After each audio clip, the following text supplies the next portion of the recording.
if you can get any guest on the show right now, who would it be? Would you get Cordell West back on?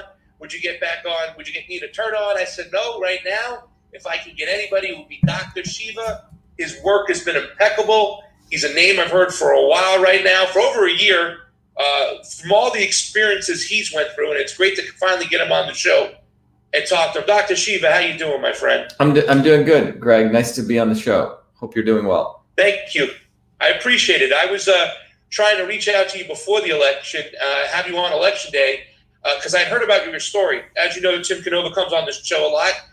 We had talked about your specific case. And on this particular show, we say this all the time: election rigging isn't done by one party.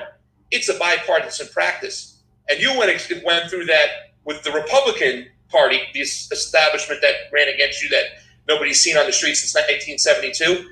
Can you give us a little backstory about what you went through and what you experienced in that race? Sure. I mean, I experienced it in two races. And just to be clear, Greg, my politics, if anything, have been always anti-establishment since I was a kid. The backstory I think it's important to understand is I never voted ever. So I know when I started hearing about some of the election integrity activists, there's a lot of people who are your typical liberal Democrats, and they've been part of the election integrity movement for years, and that's fine. But my journey was, I grew up in India as a kid. My family were considered low caste untouchables. So I experienced racism on steroids. My family came here when I was 7. I grew up in working class neighborhoods in New Jersey, and then came to Boston at the age of 16, 17, and 81 to go to MIT. And I've been here ever since. Went in and out of MIT, did a bunch of degrees, 4 degrees, my PhDs in biological engineering, had a deep love of systems and pattern analysis. That's what my work has been in.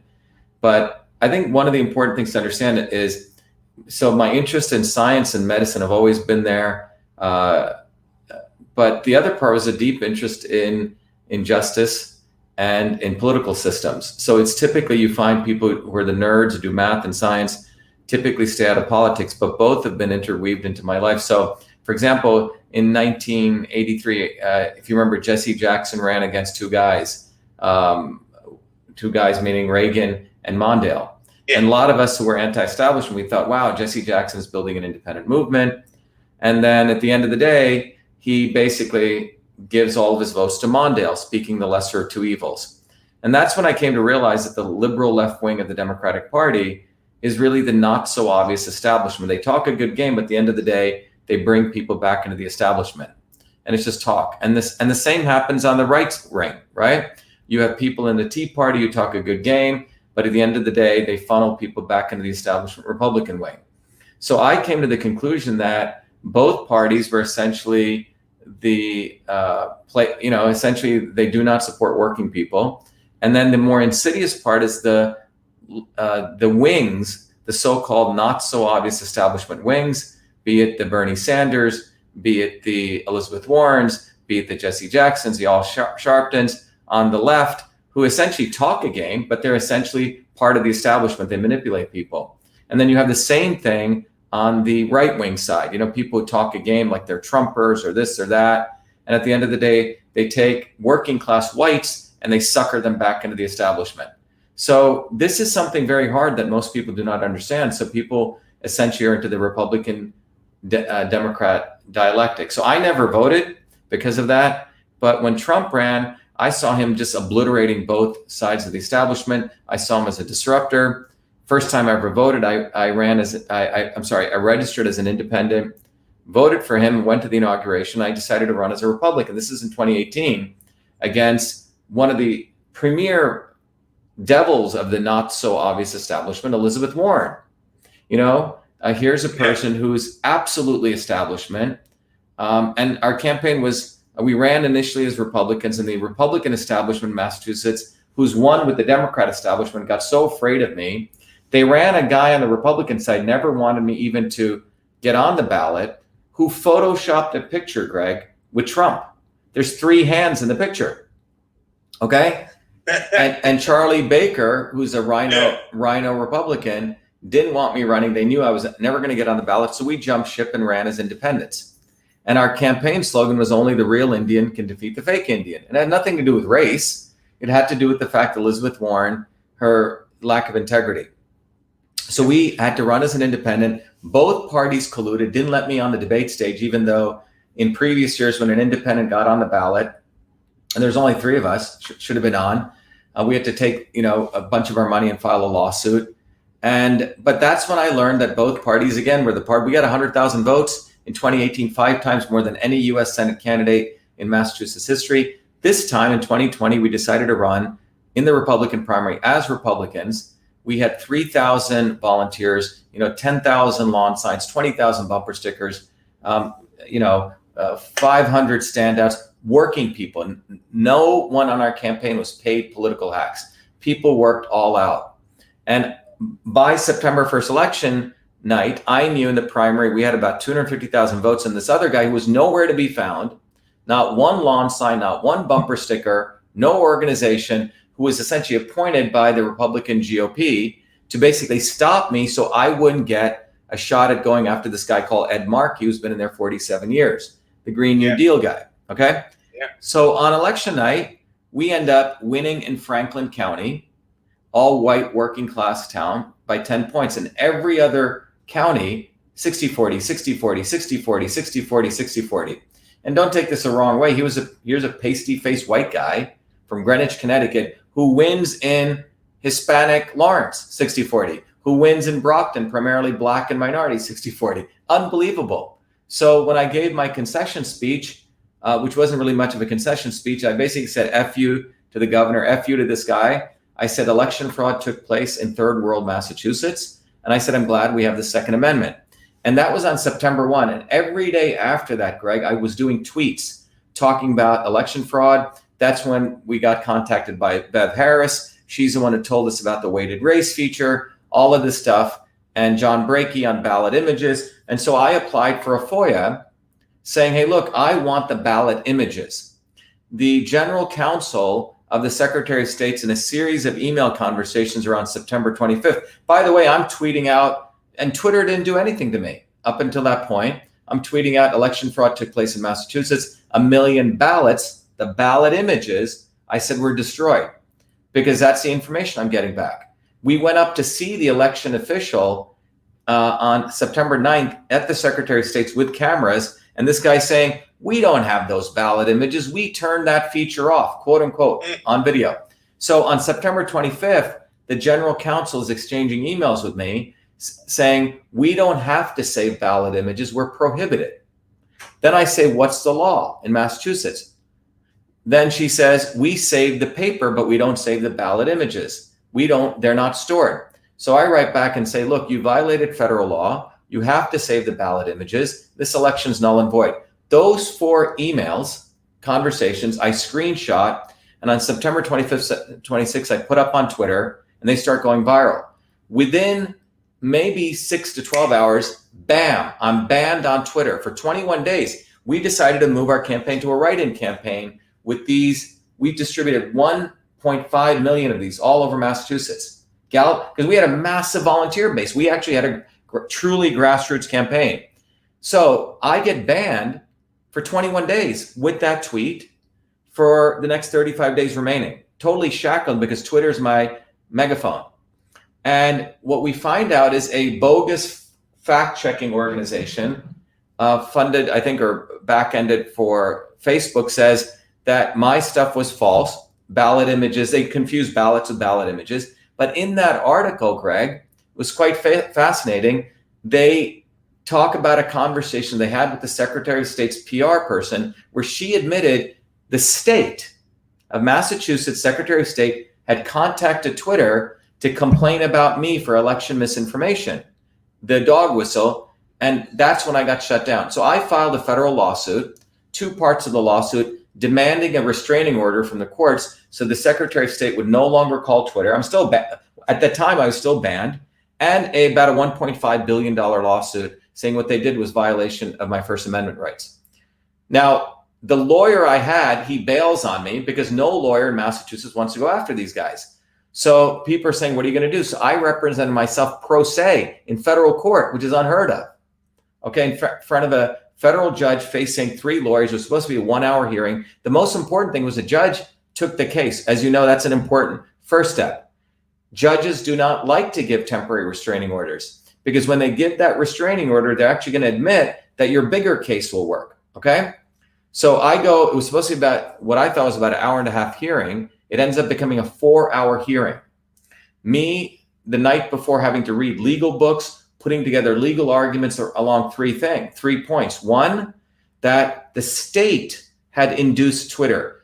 Fighting Twitter is very difficult because they hide under what's called Section 230, saying, hey, we're a private company. We can put out whatever we want. So I went after the fact the state had induced Twitter to do this. And it's called cat's paw liability, where one entity induces another entity to do this. And the judge the night before had wanted us to review what's called the Blum test, Blum versus Uretsky, a very famous case where you have to choose who you're going to file a case against, the person who committed the act or the person who induced them. So I was effectively able to argue it, and the judge was quite impressed by my argument. And he tells his other Harvard law school educated attorney general, he goes, assistant attorney general, he goes, I gave you that case 10 days. He goes, Shiva here, Dr. Shiva has argued it better than you. Okay. So I won the respect of the judge. The judge issues the terms of the temporary restraining order saying the Secretary of State should no longer call Twitter. And he asks the Secretary of State's legal counsel, he goes, if you disagreed with Dr. Shiva, why did you contact Twitter and ban his political speech? Because I also had to argue that government speech cannot trump political speech. But one of the most profound things, and everyone should listen to this in the election integrity community and everyone out there, is this is what came out. We were doing cross-examination and the judge cross-examines this young, I think she looked like a young 20s, 30s PR woman who was the one who the 3 lawyers had told to contact Twitter, or the main lawyer, to shut me down. And the judge asked her, so what did you do? Who told you to call Twitter? And she said, oh, the general counsel told me to call. And she goes, why? Because Dr. Shiva is spreading election misinformation. What was the election misinformation? I was saying that the Secretary of State had deleted ballot images, which is violation of federal law. And I had the email thread where they're admitting they did that. Okay. Mm-hmm. So then what was quite interesting was this young woman spills her guts and she acknowledges that, oh, we have, and so the judge said, why did you think Twitter would take him down? Or do something. Remember, up until then, the argument was, oh, this was anyone could have called Twitter. Okay. Anyone, because we're all private citizens, we can complain. But she said that the Secretary of State has a Twitter partnership, quote unquote. So let me repeat that again. The Secretary of State is on a higher priority when they call and complain to Twitter. They're higher than all of us peasants out here. And, yes. And more importantly, what came out was she then admitted that the general counsel had also called the National Association of State Election Directors, NASED, which is a national organization of all the state election directors. And remember, the state election directors are the ones that certify the machines, create the processes for all of the voting systems. Well, this Amy Cohen was also contacted by the Secretary of State's General Counsel, Michelle Tassinari, who was going to be the president-elect. They called NASED, so I became on a blacklist of all the state election directors. Why? And my view is all of these states are violating federal law. All of them are deleting ballot images. So this stuff should not go out to the general public. So there's a red flag went off, and the state election directors also called Twitter. So I was being hit by the state elect. But the important thing we showed is state action was involved. In the middle of a political campaign, the political speech supersedes government speech. And so the judge said, it looks like more than likely Dr. Shiva will prove state action in the full lawsuit. So the way we're coming at, election integrity people have been here for 20 years. You've had people trying to fight off Twitter. I came at it from the First Amendment route. And in that First Amendment case, I put together why they did this to me. Because I was exposing ballot image deleted, the weighted race. So I think we have a very, very good shot at really exposing this, because it's the violation of the First Amendment. So yesterday, I just filed a temporary restraining, not a temporary, I called for, separate from this case, an injunction to stop the certification of the US Senate race in Massachusetts. Again, all pro se. But in the midst of this, you know, it's been fascinating for me because the last 40 years of my life has been about systems and pattern analysis, signal detection. That's what I do, from sleep analysis to stuff for military analysis, for bridges, for civil engineering. And this is no different. It's a complex system.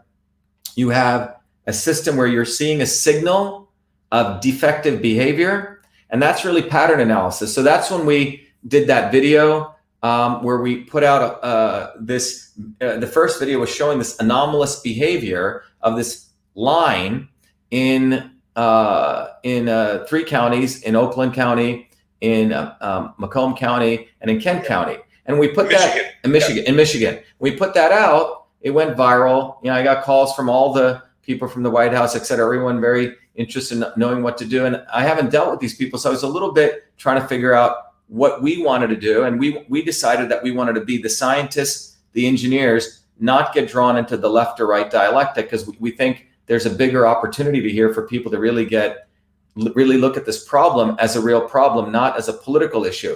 And my issue is both parties, frankly, have shit on their hands everywhere.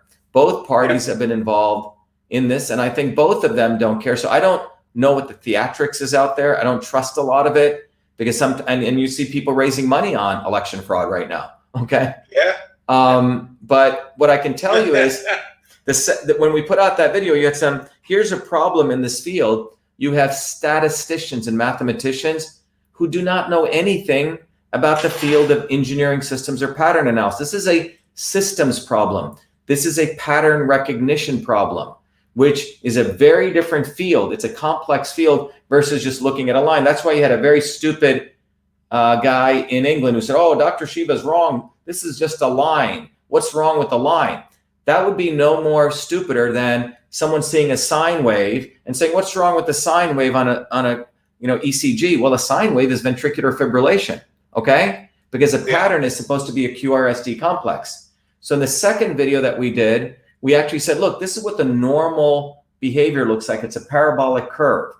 You know, it's got various pieces of patterns, the line being a small piece. And when there is some serious anomaly or fraud, that beautiful arc, you know, decomposes into a simple straight line. So we've been having to educate people. And the problem is mathematicians, statisticians, election integrity people have been in this field. That's why I don't think this field has been controlled and suffocated. This is really a systems problem.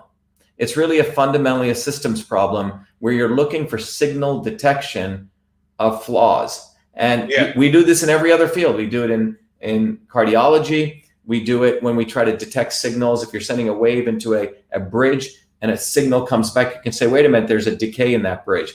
We do it in every other field of systems, but it hasn't been done here. So we called about 5 days ago. We said, hey, maybe we should start an election integrity engineering systems project. And about 500 people showed up 2 nights ago. Really? Yeah, we had engineers show up. So this is an engineering systems problem. It's not just an election integrity problem. It's an engineering systems problem. And engineering systems is relatively a field that's been around for the last 15 years. And the reason this field came was a place like MIT, people were recognizing all the engineering fields were siloed: civil engineering, electrical engineering, mechanical engineering. But then there are large scale systems like the healthcare system, transportation system, right? Voting system. These systems require a different kind of engineering systems. It's not systems engineering, it's engineering systems. So that's Wait 1 second, Dr. Shiva. Are you pretty much saying that is that kind of recognizing that the framework of these elections, excuse me, or what's the problem when you say systems? What do you exactly say? So it's very, very important to understand. What I'm sharing with you some very new terms. So if you look at for my PhD work, the problem I took was looking at how do you understand the entire system of the human cell, and can you mathematically model the whole human cell? That's not a biology problem, okay?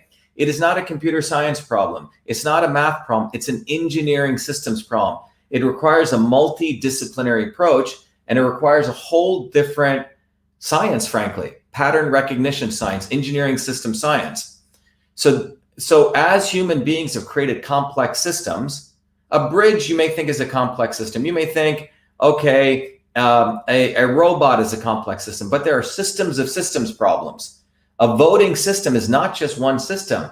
It's the entire logistics process of a vote. There's a computing piece of it, right? There's a gerrymandering piece. It's a system of systems problem. And that requires a very different engineering system science. That's why the math guys are never going to help with this. They're just going to be stupid, frankly, and just look at simple lines or charts. And this is a much different class of problems. It's called engineering systems. So for example, people are trying to understand the logistic systems of the entire military. That's an engineer. It's such a complex problem. You have to actually develop new principles. So my view, that's why we call this call for an engineer. I have a research and education center called the International Center for Systems Thinking, a Center for Integrative Systems. So we started tackling large scale meta problems. That's what the electoral system is. And so in some ways it's fascinating because, here I go through fraud myself, right? The egregious fraud. I happen to be fortunate to have all this experience on engineering systems. And so I think the approach we took here when we did those 3 videos was to really say, look, this anomaly that you're seeing here is not just a little line graph, it's a signal detection problem. And it's no different. And then we show the normal curve. So that's the way we need to look at this problem. Perhaps it's a very different look on how people have been looking at it, but it's the only way we're going to address this. Someone on our call yesterday said, this is bigger than the Manhattan Project, where you had to work on so many different, when they were building the nuclear bomb, you had to learn how to refine plutonium. You had to learn how to build it. You had to learn how to deploy it. It's a multifaceted problem. It's not any one piece.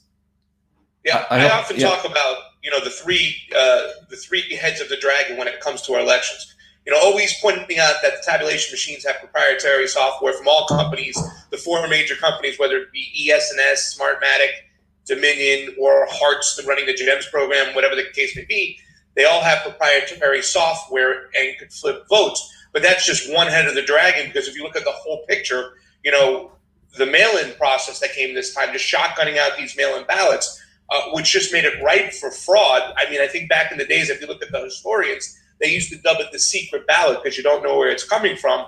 And the area which I wanted to make the biggest biggest impact, I should say, is the actual, what I call front of the house of the elections, the way that the elections are run.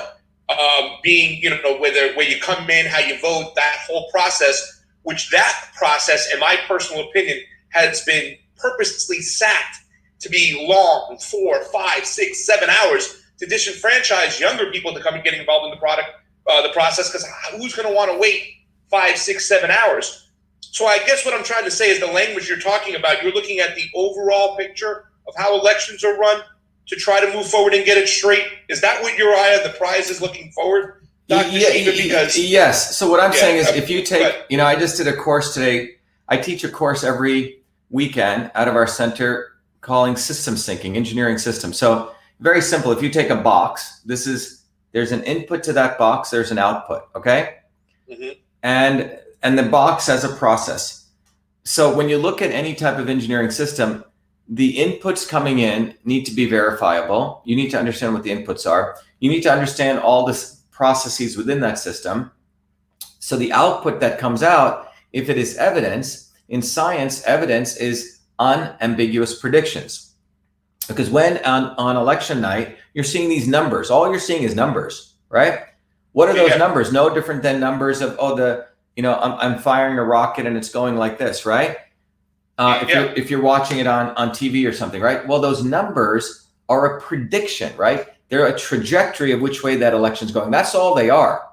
Well, in order for those numbers to be evidence of an actual event, Biden is winning over Trump or Trump is winning over Biden, in order for that to be evidence, it has to be unambiguous. The definition of evidence is unambiguous predictions. I mean, you saw, Tucker Carlson and what's her name, fighting, right? They don't even know the definition of evidence. I'm sorry. Evidence is unambiguous predictions. So the issue is, if you cannot validate that the numbers coming out are actually verifiable or unambiguous, it's not evidence. So this is something we should really reconsider. What is evidence? So when the outputs can be manipulated by internal systems, which, as you said, are not, transparent, right? That people do not understand what those outputs actually are, meaning because the inputs can be manipulated, that means there's ambiguity. So, So I think to your point, I want us to stay on this topic since we're talking about it. Hopefully, hopefully Tim Canova will jump back on. Tim, if you hear us, jump back on. We'll get you involved in the conversation. He came in and out. We always want to get his opinion because there's a lot of things that happened to him as far as like what you're talking about the images not being turned on. They destroyed ballots in his case. And now what's going on in Georgia, they did the hand recount, but they didn't have the signatures that Giuliani kind of talked about thrown away forever, which once again, I want to know, are they allowed to do that? I thought it has to be 22 months with anything involved within the whole election. But let's stay on the pattern right now, because this is something that a lot of people don't understand. And I did a show not too long ago, and I'm Joe Schmo doing a show here in my basement, but we had talked about the parabolic effects or the big jumps or these mathematical anomalies that happened in the primary, being in Texas when it came to Joe Biden and Bernie Sanders. Now, a lot of people always say, how come they called the race, for instance, in Michigan, the area that you talked about. For Joe Biden, they called Michigan with 54% reporting in the primary against Bernie Sanders when he was at 100,000 votes ahead. And a lot of people would always say, well, how are you calling this race while all these people are in line and they didn't get the vote yet and there's still 45% more votes to come in? And the Democratic Party, the networks, they would say, well, we have that pattern in right now. We have that sample size of votes, and it would really have to deviate way outside the realm for Bernie Sanders to have a chance. In other words, he's too far behind in the game from the sample size of votes that came in for us to not call him right now and say Biden is the winner.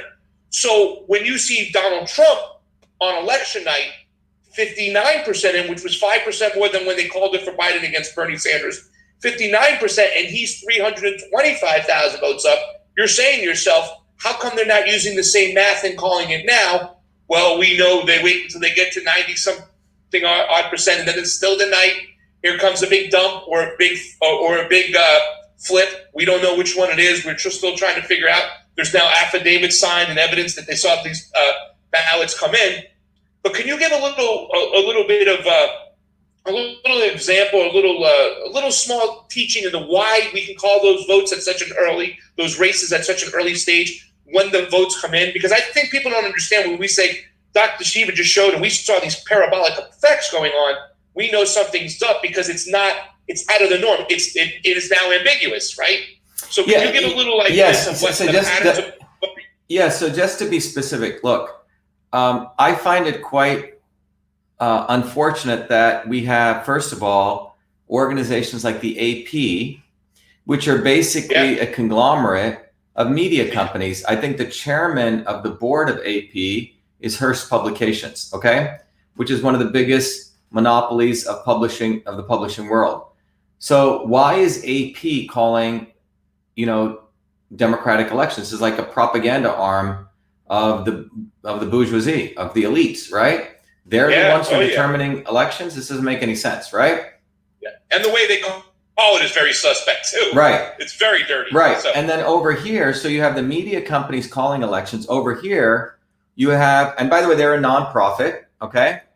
AP, right? And then over here, you have another nonprofit called NASCD, National Association of State Election Directors. And I think we need to put a spotlight on these guys. That's what came out in our lawsuit, right? In the testimony. Who runs NASCD? NASCD is run by an organization called Democracy Works. Sounds all good, Democracy Works. But they're funded by the Rockefeller brothers and Quadrivium, okay, which is owned by the Murdoch, the husband and wife Murdoch, Carolyn Murdoch, who's a never-Trumper Murdoch, okay? So you have both wings of the establishment are essentially running an organization, which is the association of all the state election directors who are determining the infrastructure for all of this voting equipment. So you have that, and then you have a media company. None of people we ever elected, none of people that should have any say in how, determination of, in our election, Massachusetts, 1%, 2%, they call the vote, Markey wins. Okay, who's making all this up? Yeah, I know, right? The fact that that's even allowed in one of the most fundamental systems, right? Infrastructure systems that run our lives, are supposed to run our essence of existence in a democratic system. Absolutely. Everyone should be. I'm glad there's a Second Amendment. So it's frankly true. It's like this stuff is completely insane. You don't do this in any other field. Even private companies, public companies, they have to follow certain regulatory frameworks. They can't be, public company is under strict guidelines, right? When they can report earnings reports, when they can do this, right? They can't be reporting earnings reports and then people selling stocks. They still try to do. People go to jail for that. Here, you have people predicting election reports based on nonsensical predictions. And what's unfortunate is I'm surprised the courts don't intervene and do something. And when it comes to actually going into the court and saying, we want to show these statistical anomalies, most courts will not accept statistical anomalies unless you show something that's so egregious, right? So the pattern there's two patterns you see in Michigan. This straight line pattern, which is a signal of disease, in my view, and the normal pattern, which is this parabolic curve. And on the x-axis is the percentage of Republican straight party votes, and the y-axis was looking at the difference. It's a distance measure. Again, a lot of mathematicians got it wrong. It's not just percentages, it's what's called a feature. And we're looking how that feature varies, and it should vary in a parabolic arc type situation. It didn't. So I think it's very, very important that people understand that there has not been put in, I believe we need election engineering science. I think this whole area is a virgin area. I think we have civil engineering, we have mechanical engineering, we need almost democratic engineering science. And we need to bring in people who've been doing the engineering fields. Because what's happened is there's been a motley of people who have not taken on this as a scientific endeavor or as an engineering endeavor. Engineering is much more important. So when you look at these entire systems, what we really need to start recognizing is that these systems need an engineering framework. Because I'll tell you this, I just found out that when you go to a precinct, inventory control, another whole system, that there are precincts, they know only 20,000 people are going to come vote, but they have 100,000 ballots printed. And so what's stopping them from just taking 40,000, putting them in? Benny was telling me this. I said, Benny, it should all be print on demand. He goes, that's what I've been asking for. There's no reason you should have 200,000 printed ballots, because you could easily grab them and, put them in and shove them in. This would never happen in any other field at all. And the fact that this is happening is because lawyers, politicians, talking heads, people who know nothing, nonprofit people who have never studied science, technology, engineering, or math, have been way too involved in this system. And I think it needs to be completely redone or completely reframed. So, no.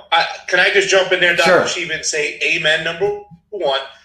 I've been trying to use this language because I come from where the activists in the streets with the Bernie Sanders people, that's where I started, and eventually, started doing this, the combo couch.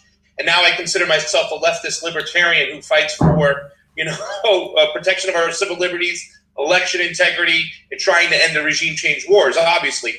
But I know a lot of the people right now where I'm trying to get them mentally involved. They listen to Bernie Sanders when he says, we have a systemic racist problem within our prisons. So I've been using the term, our elections have systemic issues that need to be cleaned across the whole board. So when you're talking this language about bringing the engineering in, because yes, what you have brought to the table to me was so exciting and so new, and I haven't looked at this kind of area of saying, well, how can we prove that it's easy to flip these votes in the machines? And what you're talking about right now is so big, it's so important. That's why I was so eager to get you on the show to talk about this. So your whole let me say, run-of-the-mill, going through a lot of these election integrity activists, you haven't seen, or you're trying to create now, I guess, something new.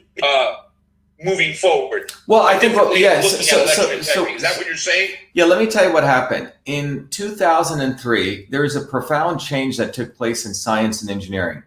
And it occurred when the Human Genome Project ended. And it had a huge effect on many of the engineering fields. At MIT, they had just individual departments, these individual departments. What happened in 2003? We went and we realized that scientists and people in these little siloed worlds don't really understand maybe how systems actually work, be it natural systems or man-made systems. What happened in 2003? Well, starting in 1993, there was a big project initiated called the Human Genome Project. And that project said, we knew in 1993 a system called a worm, a simple worm, had about 20,000 genes. So we said, oh, if a worm has 20,000 genes, 20,000 parts, the human system must have what? Well, we're more complex. We must have at least 1 million genes, okay? So starting in 1993, government, NIH, a bunch of the world organizations funded the Human Genome Project, which is to start mapping out the human genome to figure out how many genes we had. So remember, here are people who said that the complexity of a system is a function of the number of parts, how many parts you have. So the Genome Project starts in 1993, and the goal was like 100,000 to, like 1 million genes. Well, they don't find that many. By early or 1995, they changed their estimates. Maybe there's only 100,000 genes. Then they lowered even more, 40,000, 80,000, 40,000. Guess how many genes we have, Greg? Guess how many genes we have? I don't know. We have 20,000 genes. We have the same. I was going to say 100,000. Okay. No, we have the same number of genes as a worm. Okay. Okay. In fact, plants have more genes, around 35,000. And so by 2003, a revolution took place in biology. People said, wow, we're looking at nature in a different way. We thought more parts, more complexity. It turns out it's not the number of parts, it's the interconnections, how these parts are interconnected. The complexity is a function of how many connections, right?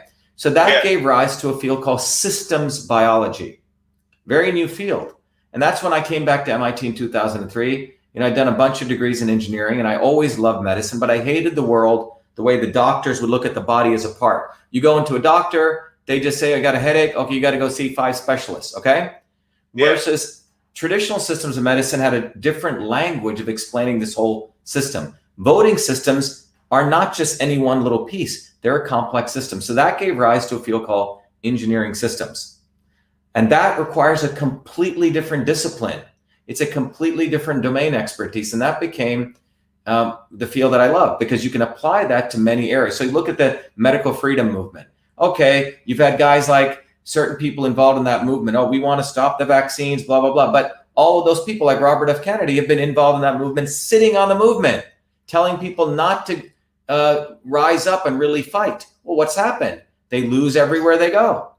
And it turns out Robert Kennedy's a supporter of Hillary Clinton, okay, who's in bed with Bill Gates. And yet everyone bows down to him as a lord until I came and I said, this guy's full of shit. Excuse my language. I said, he's been part of the problem.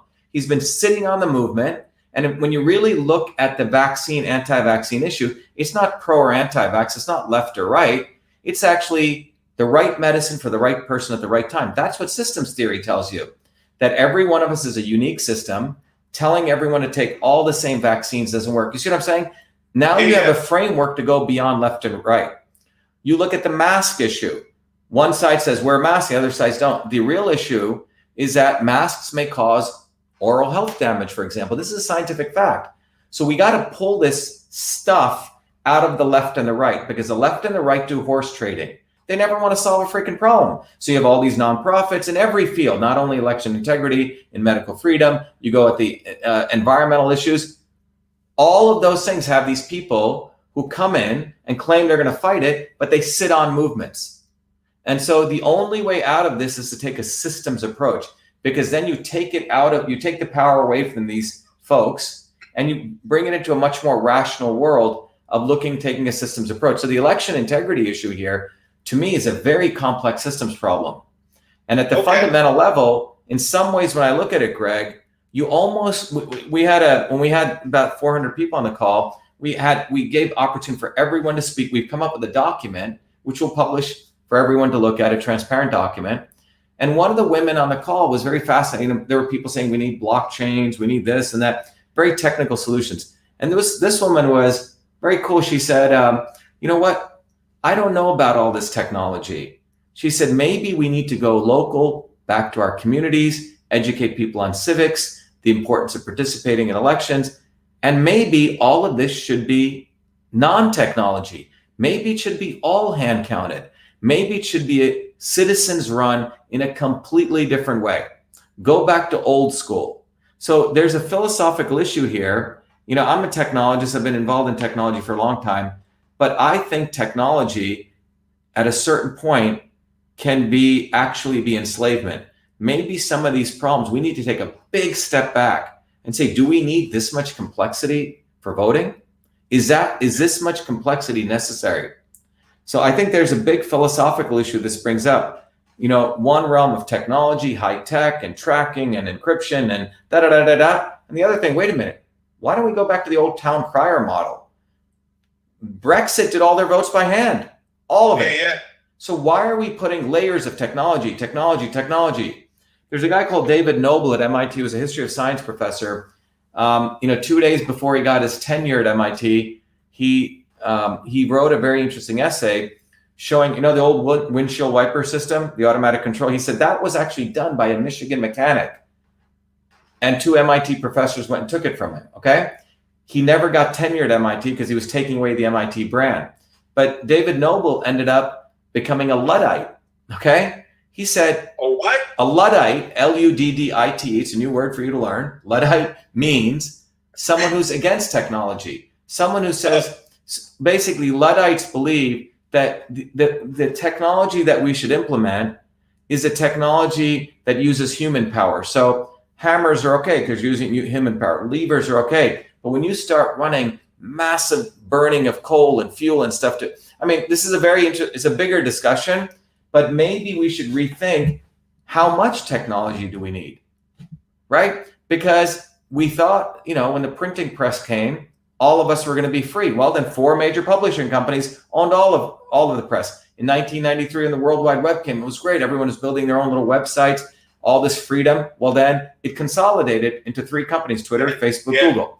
So, and I think that's happened with all of these technology systems because technology can consolidate even faster.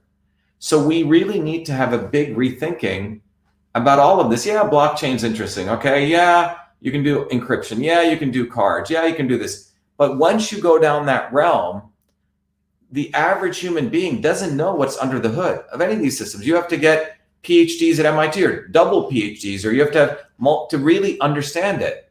So why aren't we just doing paper? Why isn't it the old town crier model? Why aren't the results announced exactly at 12 midnight like they used to do in the old days? You went out and you said, Greg won the election. He got 122 votes.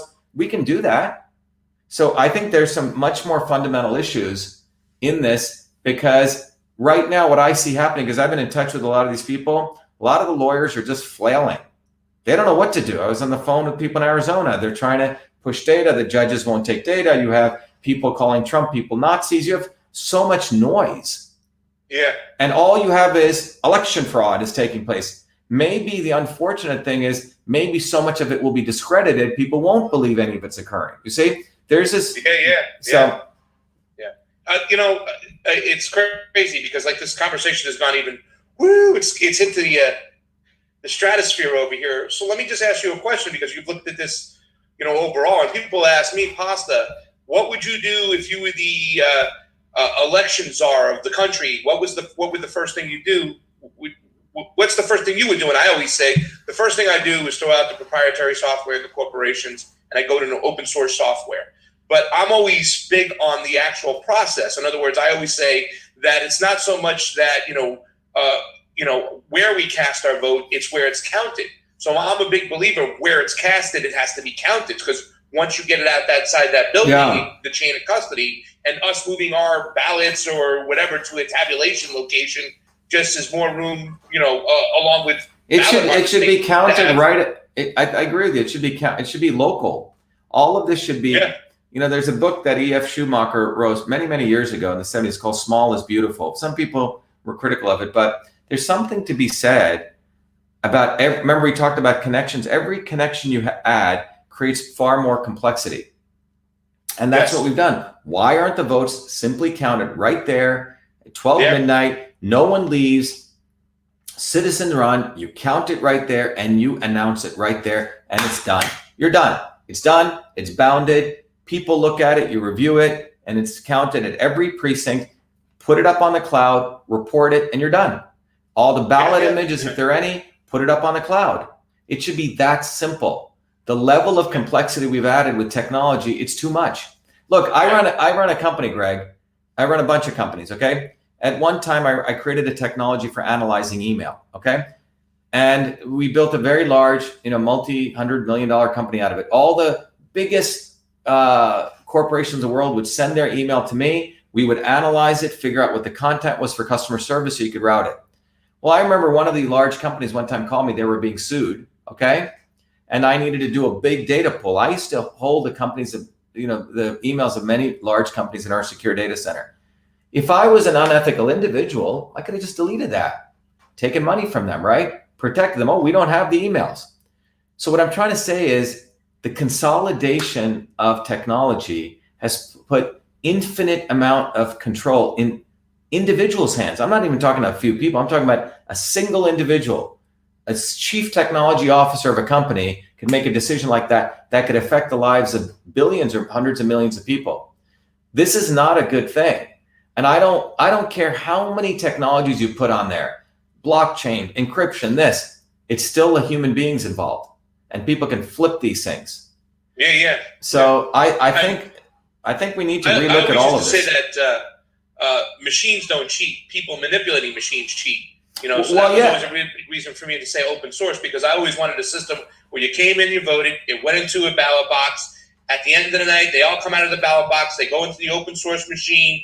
The digital images, the breaking style gets put on the internet.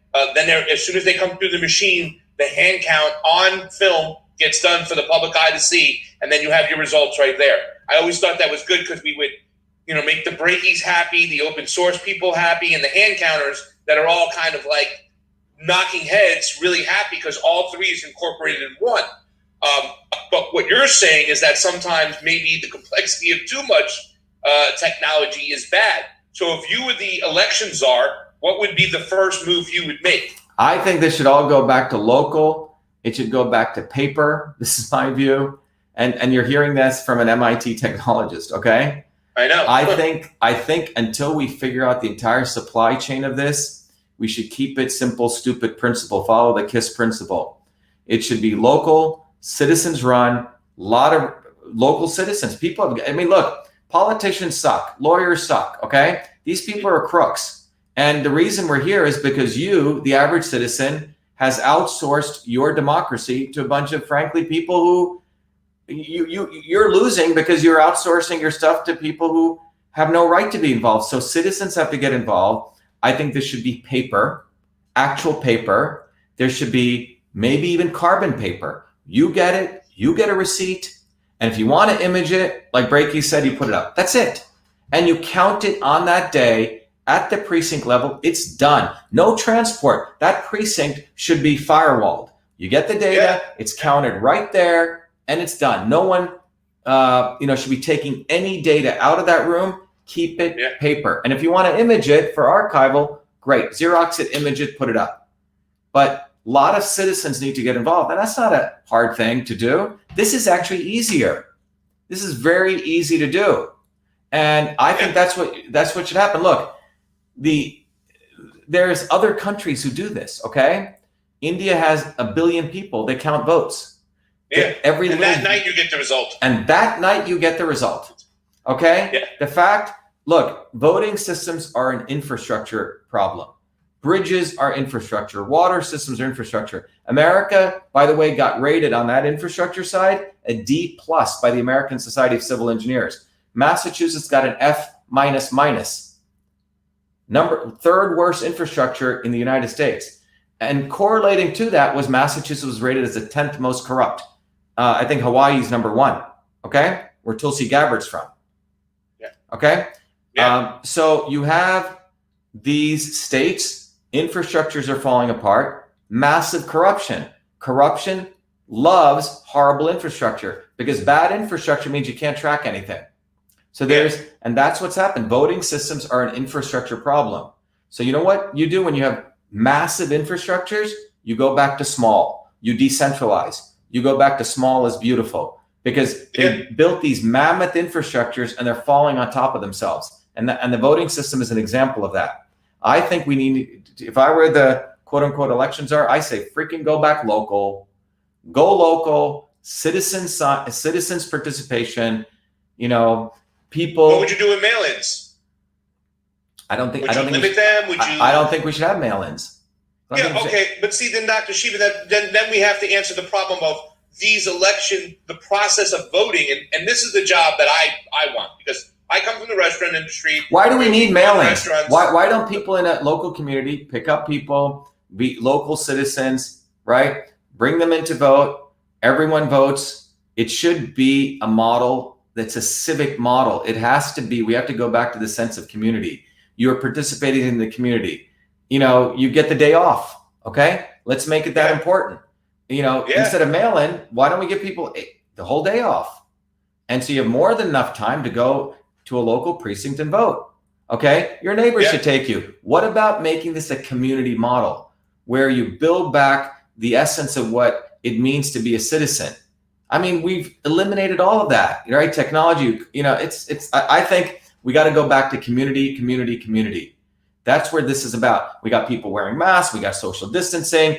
WHO says everyone should be on video games. I don't know if you know that. The World Health Organization is telling parents to put their kids on video games. So we're isolating people on these technology tubes, getting them away from interacting with human beings.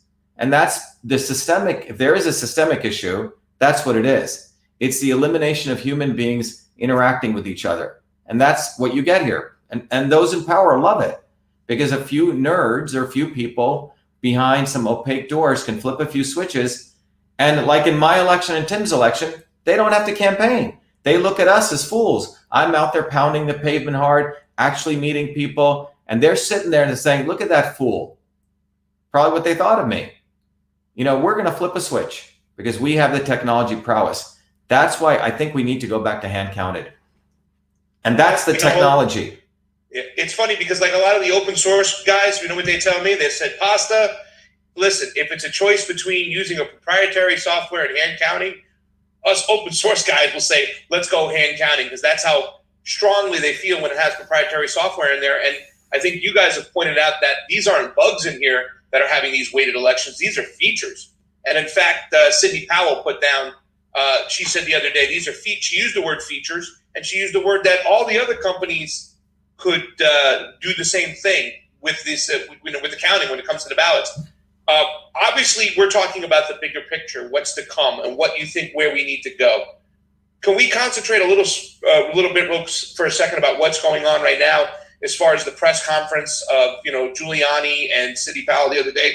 I thought Giuliani laid out beautifully what's going on. There was a few parts I wasn't crazy, but I want to know your thoughts because this is where they lost me. And I thought that this was not for the benefit of the president. When Sidney Powell talked about Smartmatic and where it started, talking about the ghost of Hugo Chavez and all that situation, whether that be true or not, I thought that was not an argument for right now. I think it was more important to point out what's going on. What do you think the state of this camp, the Trump lawyers are at, and what they're trying to get there, and what's going to happen? Do you see the results just going through? I mean, I know you got to be somewhat pessimistic to hope that the courts will help us. You, Tim Canova, you got no help when they don't even have the ballot images that they're supposed to have for 22 months. Tim ran into the whole thing where they didn't even have the ballots after 22 months. What are your thoughts about what's going on right now and what we were more likely to see in the next couple of weeks from the Trump team? Yeah, I think you're asking a good question. Look, I am a believer that all change, and when you look at history, has always come bottoms up. And every election cycle, with the media, it's very seductive to outsource our responsibility to others. So when I look at what's going on with this, what I actually see is the same top-down model. We're all looking at two people over here, Giuliani, Sidney Powell, as though they're going to solve something. They're not going to solve anything. You know why? Yeah. Because this is unsolvable by them. Lawyers are not going to solve this. And anyone who's watching drama on TV, what they're getting is entertainment. And that's all that's happening. The only way any of these systemic issues are ever solved is bottoms up. Bottoms up, if you look at any movement, when there was people having suffering in the late 1800s, early 1900s, you know, the factory systems in this country were filthy systems, the abuse of workers. It was a broad-based bottoms-up movement. That's what I'm a believer of. It's atoms moving bottoms up, people taking responsibility for their lives. It's not going to happen over here. I mean, I'm getting emails, give me this much money, we're fighting election fraud. I mean, people make money off, I'm going to fight for medical freedom, give me money. Robert Kennedy wanting $30,000 to fly around. All these nonprofit groups always come about, people create models, and it's not based on empowering people bottoms up. I just put something out there. Look, going back to local, everyone listening can do something very, very simple. This is what you can do. You have people fighting, there's no evidence, right? Tucker Carlson, etc. Well, here's a simple evidence, and everyone can do it right now. They can go in your local town, go find the town clerk, go find their name, email them, ask them for 2 data files. And if you want, send it to me. I'll process it for you. Ask them for the participating voters list. Go to that town hall, issue a public records request. In fact, what I just did recently was we put up a site which is right off. People want to go to. I'll put it up here for you. We put up a. Yeah, this is great right here because I'm going to do this as soon as you're done. Yeah, I'm going to go request this data.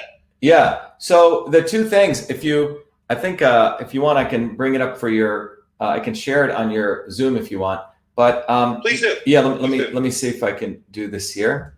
Because my next question is, how do we? Coming from the bottom up, how do we pierce through all that power that controls so many things, you know, above us? But I'd like to hear your solution to that. Let me just share this with you.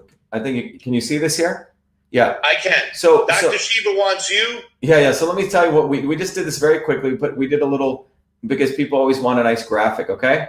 What you see? It's not coming up. Oh, here it is. It's on the screen. Yeah. So what you see here? Let me see if everyone can see this here. Oh, good. It's coming up. Okay. So what you see here is we say, you go get the evidence. This is what it says. It's the lawyers and talking heads and you can read into this what I think about what's going on in the press. Are feuding about evidence. They can never deliver us election integrity. Only you can. Dr. Shiva wants you to take 5 simple actions. I mean, it's a little more than that. Itemize below with your local city town clerks. Dr. Shiva and his team of citizen data analysts will do the rest. So here's the thing. Find the email. You can do this, right? Everyone listening can do this right now. Find the email address of your town clerk. Open up your email system. Address the email to the email address of the town clerk. In the subject line, put public records request for participating voters list and ballots cast. Cut and paste the following email. I even wrote out the email for people. This is what we used in Massachusetts, where we found out there were more votes than voters.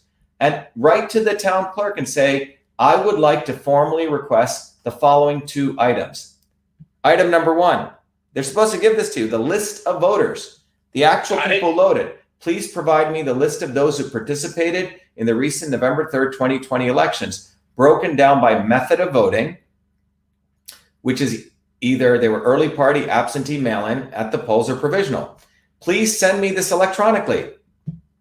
We got this. So the first data file that's to give you is Bill, Bob, Joe, blah, blah, blah, voted. Some voted, and there's a field in there. That's number 1.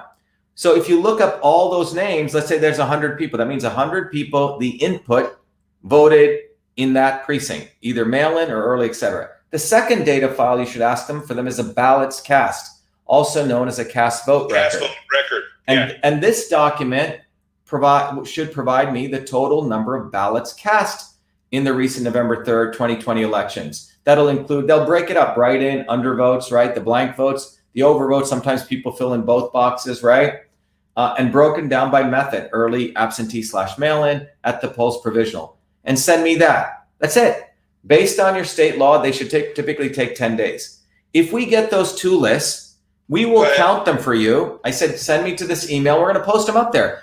Anyone in the United States should do this. Go to your local town. This is evidence. It's so freaking simple. So I'm frankly frustrated with all these lawyers. I don't think they know what the hell they're doing.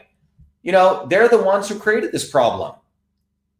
Being very, very frank with you. We do this. Yeah. What is this the benefit for, though? Why do we want to get this information? Okay, why do we want to get this information? Let's talk about that. Well, because what is evidence? Unambiguous predictions. What this will show is in your local town clerk, if you find out that there are more votes than voters, that's it. That's not that little, what occurred in that town clerk is null and void.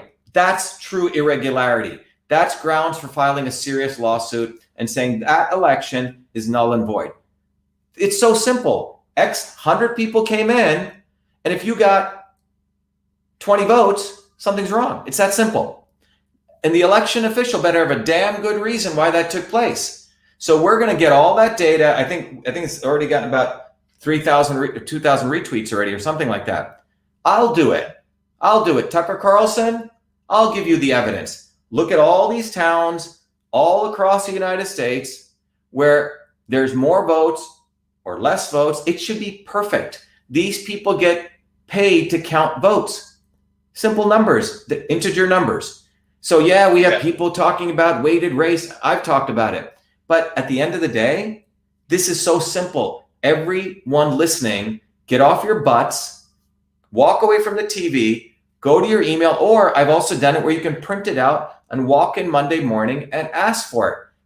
And you can sign it and say, I need these 2 data files. Email them to me, drshiva@vashiva.com. I'll count them for you and we'll put it up. We'll say, here's the town, Omaha, Nebraska, the town, Boston, Mass. We found out when we did this, Greg, in Massachusetts, Boston had 4,118 more votes than voters. Newton, I saw that on the chart. So we should all do this. So now, so what do we do if we show that there's irregularities? What's the next step then? I mean, the whole process. A lot of times they just give us a lot of guff and push the results through. Well, that's the reason they're doing this, Greg, is because as the data goes up and up, as you were saying, it gets transported up and up, out of the precincts, out of the towns, up to the counties. That's when massaging takes place. When you go back to the source, which is right in that town, now you can hold that person accountable, okay? That individual. It's not some fluff up here, Michigan County, Oakland, or the state of Michigan. These are just, no, this town clerk, this election division officer, you hold people by their throat accountable for what they did. So, and we're telling a citizen in the local town, get off your butt and go do your job as a citizen. Go down. These laws were set up so you can get the public records request. And this is physical now. They're actually sending you, here are the voter rolls of people voted, 100 people, and here's the ballots cast. So I think that's what we should do. Get away from technology, minimum maybe write an email, and then harangue the hell out of these people. Hey, give me my 2 data files all day long. This is something that's so simple. And the reason I woke up this morning, I said, this has to be a people's movement. What can an individual do that can affect change? They can go ask for this information. And if they don't know how to add, send it to me. I'll add it up for you. Okay? We'll make it easy. So this seems like we're not going to a vague thing, like you say. We're going right to the source. Through to the specific person. All we're doing is watching TV and drama and blah, blah, blah, blah, blah. And I'll tell you, man, all of these people, these lawyers, and they all party with the same people. Don't tell me that they didn't know this shit was going on for 20, 30 years. Don't tell me suddenly they're waking up. And I agree with you. Why are you talking about Hugo Chavez in Venezuela? Let's talk about this country. We had Jimmy Carter running around all over the world, pointing fingers at other countries, China, India, all these countries. These black and brown and yellow people are backward, third world. No, we're backward. This country has become a third world banana republic. Leave those other countries alone. Stop intervening in them, because we were the ones who supported their generals and dictators. We're the ones who implemented horrible dictators in all these countries. We exported out war. We exported out corruption. We exported out manipulation. And don't you think the chickens have come home to roost? And so lawyers aren't going to solve this. Politicians aren't going to solve this. Talking heads aren't going to solve it. You're going to solve it if you want to solve it. Get off your butt I gave a very simple answer. Go to your freaking town hall. Ask them for these 2 data files. And if they don't give it, freaking, bring, bring 20, 100. Until they do give it. Yeah. And I think it's so funny what you're talking about is like, because we always use the excuse that their elections suck, and that's the reason why we're going forth with regime change. Their elections are awful, but meanwhile, our elections are the worst.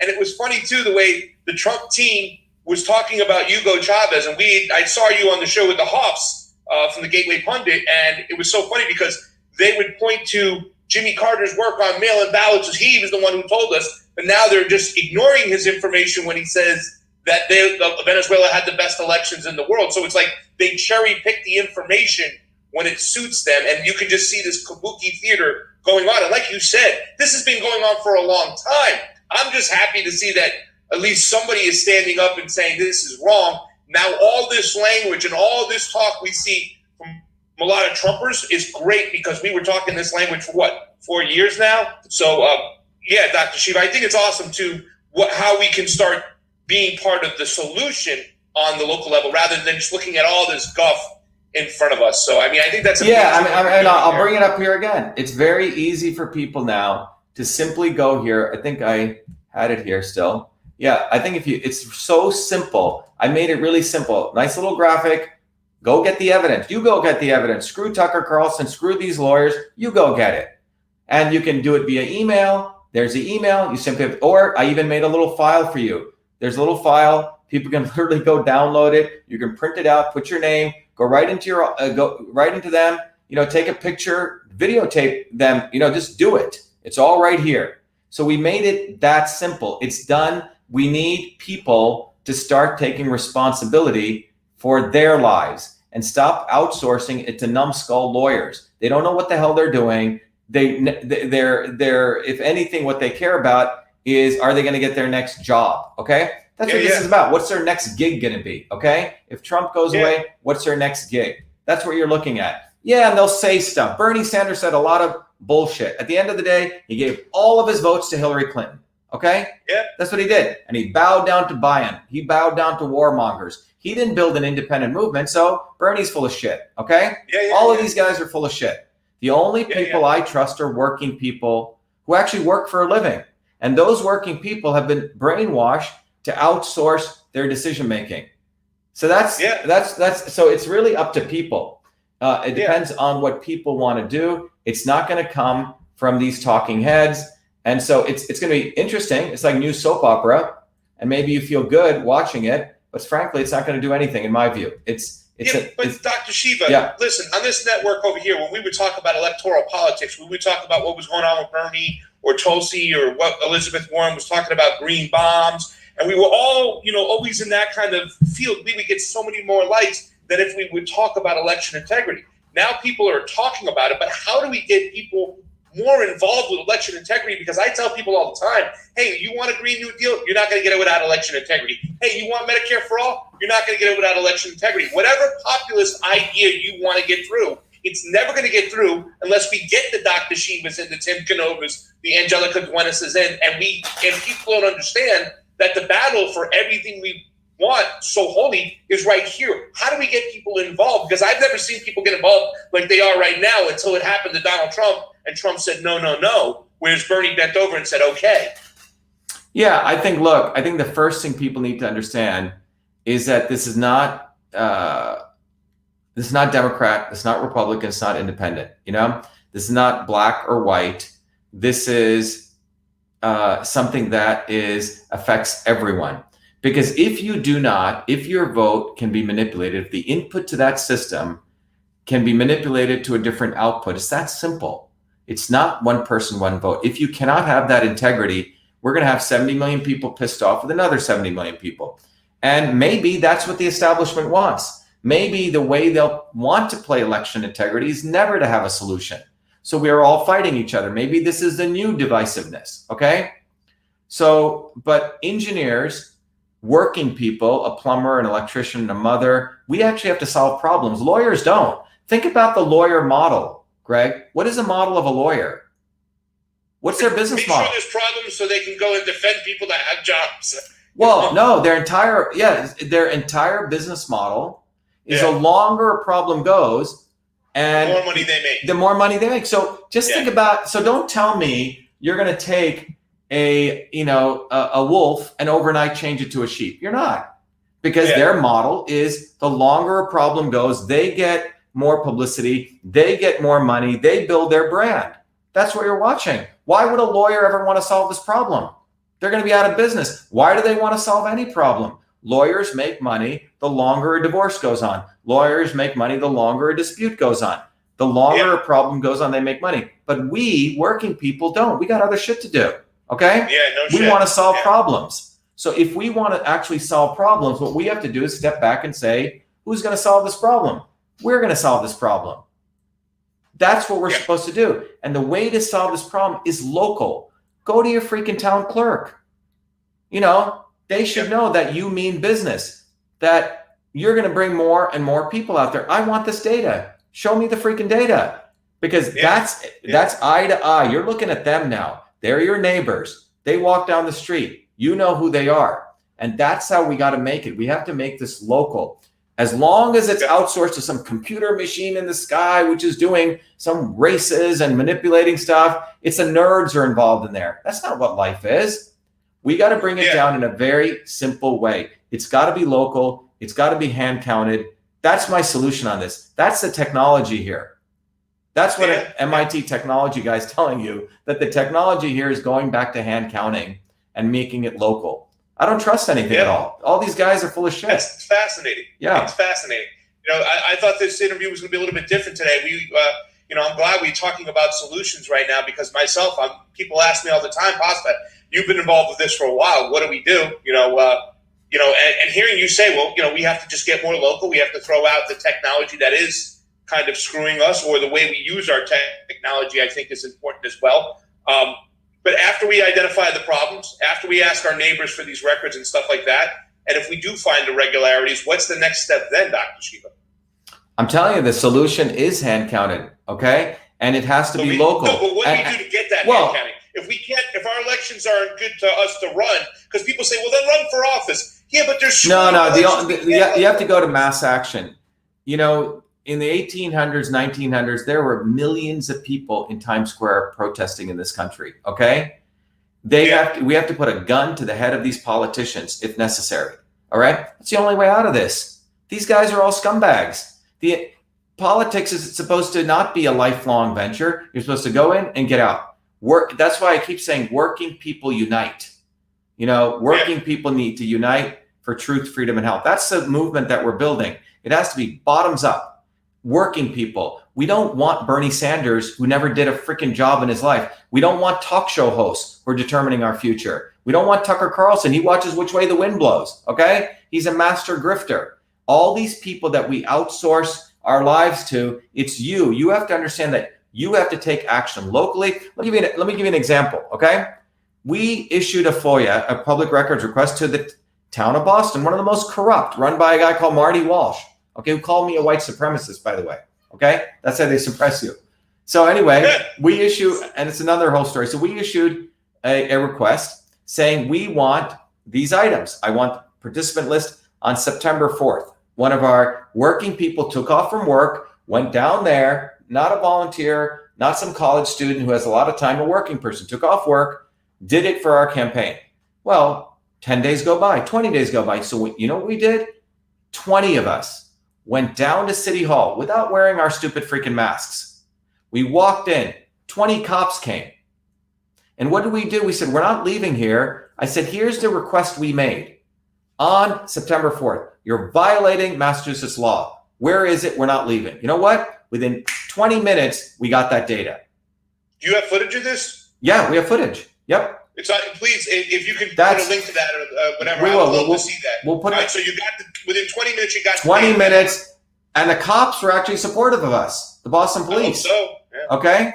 And here's this guy, and by the way, we saw the mayor without wearing a mask, supposedly telling everyone else to wear masks. That's how you deal with this. It has to be mass action. Who do these people think they are?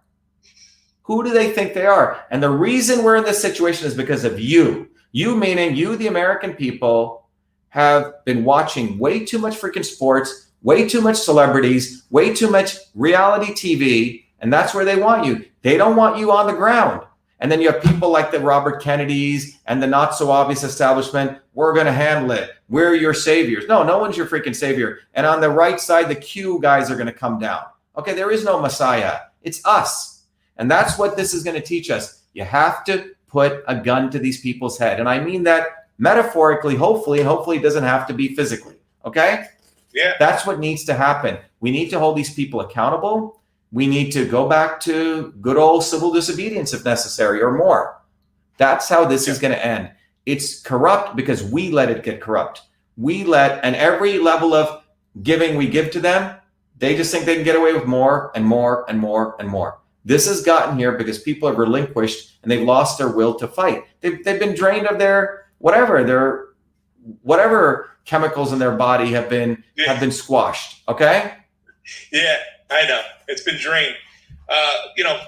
Listen, Dr. Shiva, I'm with you. I just would like to, I'm hoping that people now will just pay more attention to this and they'll get in the streets with us, because so many times when I ask activists for Medicare for All or who are feeding the homeless, whatnot, they look at this as just like a secondary issue. It's like, that's not the... No, this is a primary issue.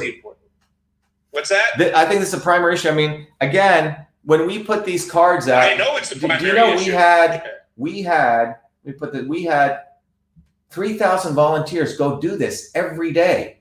Stop election fraud. And we have people saying, what are you talking about election fraud? That's not a good slogan. No, it's the exact slogan that needs to be talked about. Because if we don't have that, we have nothing. We have nothing. It's total nonsense. We got nothing.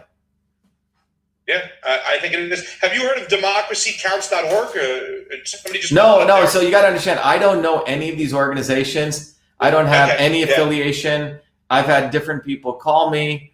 I don't know any of them, and I frankly probably should not know any of them. I rather just know people and build bottoms up. I'd love to work with them, but I think I haven't heard of them. Yeah. Somebody put it on the chat, so I'm just seeing if you had heard of them before and stuff. No, I haven't. I haven't. I think the approach here is, if anything, we'll keep doing the science. We'll keep doing this analysis and all that. But our goal, on the freedom side of this, we call it truth, freedom, and health. Truth is doing the analytics. The health and the infrastructure part is for people to have healthier systems, and that's the systems piece. But on the freedom side, it's going to come through mass action. Everyone listening, get off your butt. I've made it easy for you. Just, go there. It's really easy. Go on the Twitter feed. It's all up there. Click on that link, cut and paste. It'll probably take you 3 minutes. Find the town clerk, email it to them, and call them all day. Harass them all day long. Where's my data? Where's my data? That's why I pay you taxes. Give me my freaking data. And that's what you should do. And then we'll ship it over to you, Dr. Shiva. Let you just send it to Dr. Shiva at VA Shiva. If you can't count it, we have tools. We'll count it, and we'll put up your name, the data. If you don't want your name, your data, the town will say, does it add up or not? Nope. 10,000 votes off. 3,000 votes off. Send people in. You can't have this. And if we find out every precinct we go to, irregularity, that means either people didn't learn second grade math, they can't add. Because we're asking you to add some freaking numbers. We're not asking you to make a souffle. We're not asking you to build a piece of software. All we're asking you to do is to add numbers. Yeah. That's all we're asking you. $1,000 you get paid to do it.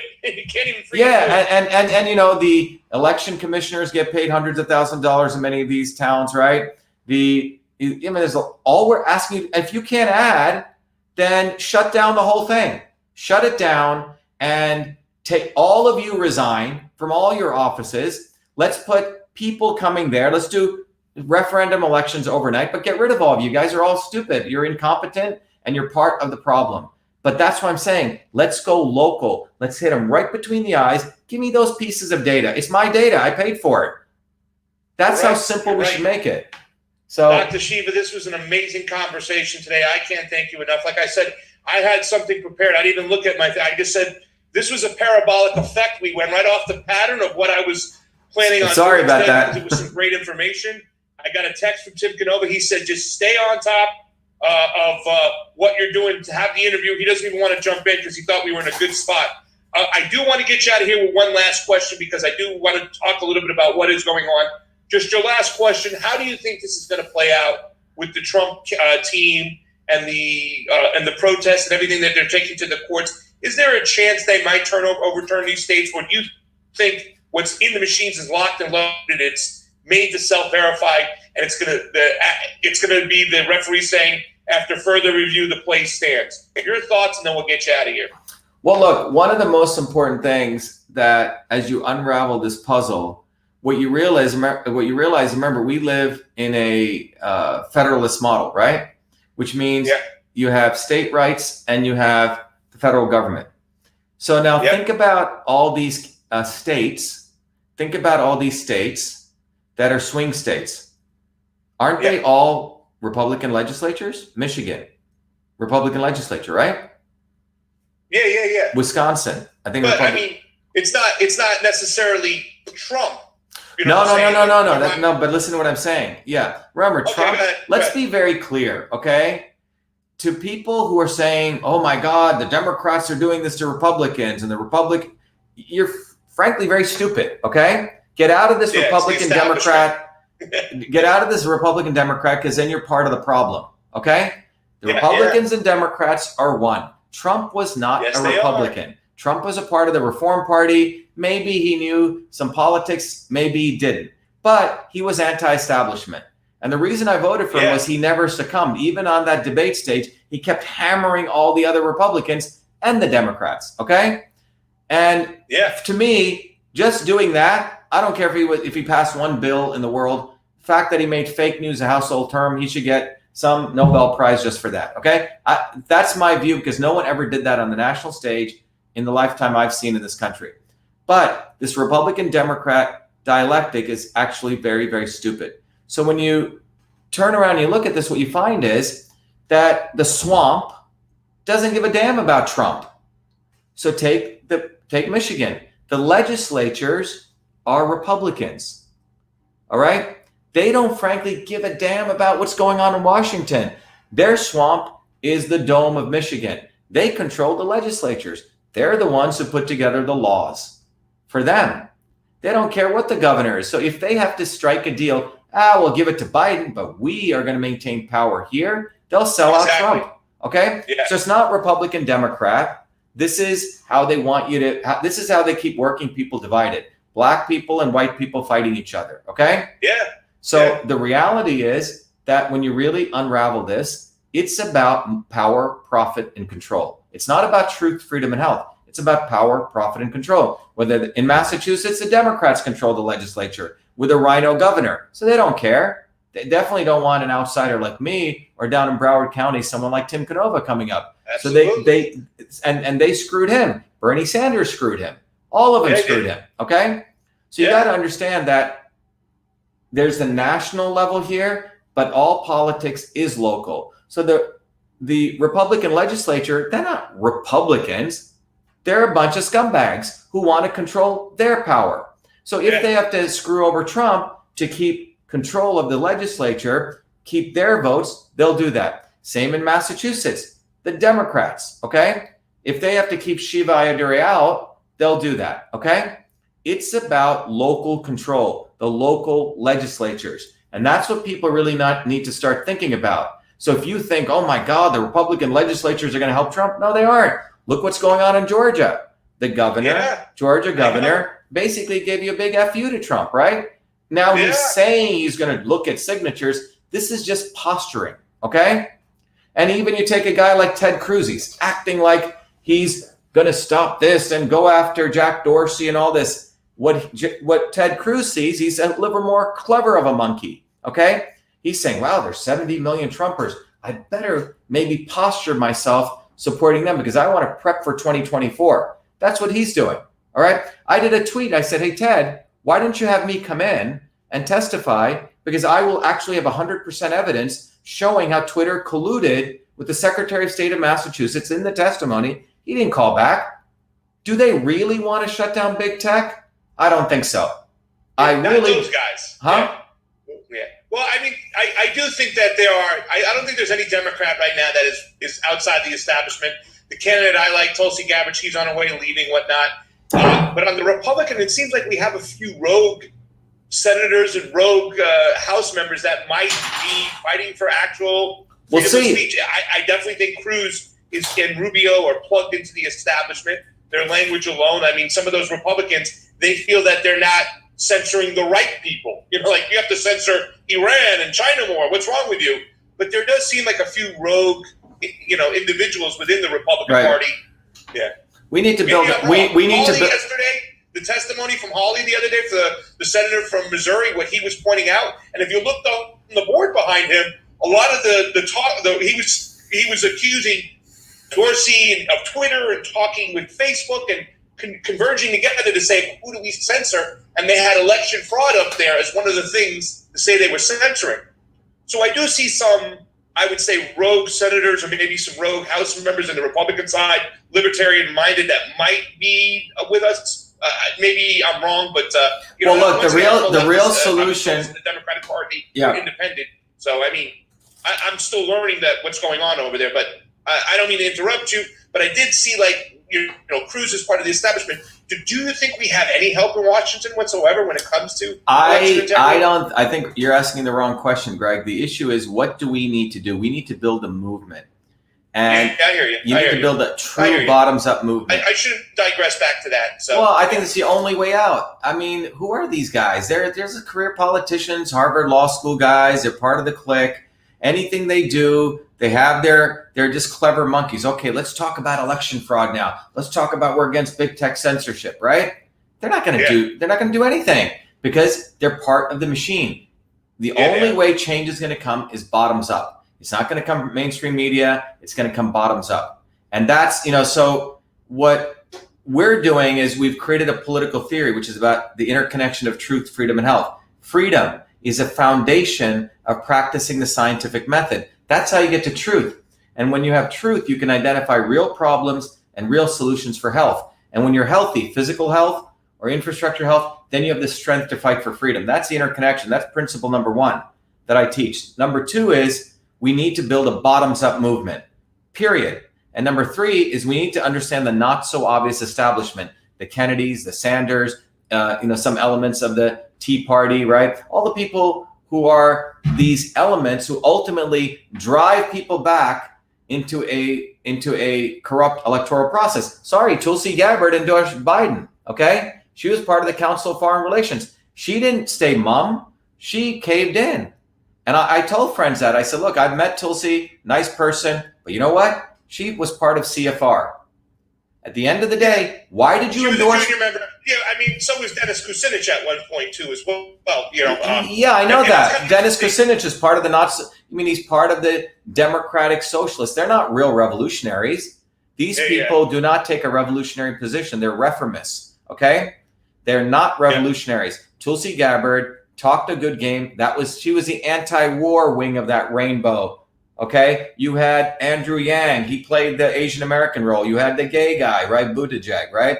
And this was all engineered, in my view, by the Obamas. Bring a rainbow coalition, and then at the end of the day, bow down to this corrupt Biden family. Okay, on that side, that's what happened.